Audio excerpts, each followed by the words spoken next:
Bismillahirrahmanirrahim, with the most gracious, most merciful name of Allah Almighty, who created me and all this universe. After that, we will talk in this video about the Afghan earthquake. As you know, that a dangerous earthquake occurred in Afghanistan 7 days ago, causing more than 1,500 people and also 3,000 people were injured.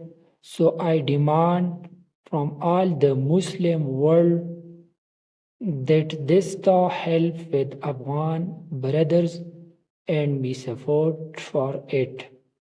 And at the same time, I says to the United Nations to raise their voice and help with Afghan brothers. And the end of this video, I says to you to share this video your friends. Thank you for watching. Thank you so much.